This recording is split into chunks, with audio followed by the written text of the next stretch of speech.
حزب اللہ کی جانب سے کل یعنی 23 اکتوبر کو بہت ہی بڑا حملہ کیا گیا۔ اس حملے میں لیبنان کی طرف سے 135 راکٹس اور ڈرونز لانچ ہوئے اسرائیلی میڈیا کے مطابق۔ اس کے نتیجے میں کچھ تو انٹرسیپٹ ہو گئے لیکن کچھ ہٹ کرے۔ ان کا ٹارگٹ ملٹری بیس تھا، ایک آرم فیکٹری تھی۔ اس کے نتیجے میں ایک آرم فیکٹری میں آگ لگی ہے۔ دوسری طرف اسرائیل کی جانب سے حملے کو دیکھا جائے تو اسرائیل نے بیروت میں ایئر سٹرائک کی ہے۔ غزہ میں ایک سکول کو ٹارگٹ کیا ہے جس میں 50 سے زیادہ سویلینز شہید ہو گئے ہیں۔ اچھا، جو ڈرون ہے جو لیبنان کی طرف سے آئے ہیں ان کی ایک خاصیت یہ ہے کہ وہ بہت ہی لو ہائٹ پہ فلائی کرتے ہیں۔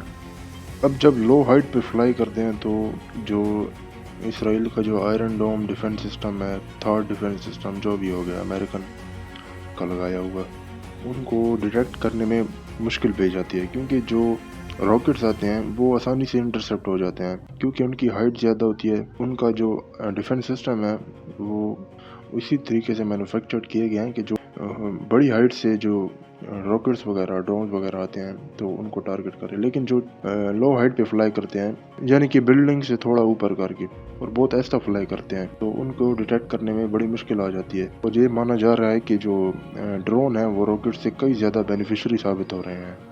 تو بہرحال یہ سلسلہ چلتا رہتا ہے، راکٹس ادھر سے بھی آتے ہیں ادھر سے بھی آتے ہیں۔ ایک ٹارگٹ میں سویلین شہید ہوتے ہیں، دوسرے سائڈ پہ ملٹری بیس اور سولجرز ہلاک ہوتے ہیں۔ تو وہ آپ کو سمجھ آ گیا ہوگا کہ میں کس کس کی بات کر رہا ہوں۔ باقی جو الجزیرہ کی جرنلسٹ ہیں ان پر یہ لیبل لگایا جا رہا ہے کہ ان کا تعلق حماس سے ہے، اسلامک جہاد سے ہے، اور یہ لیبل لگا کر ان کو ٹارگٹ کیا جا رہا ہے۔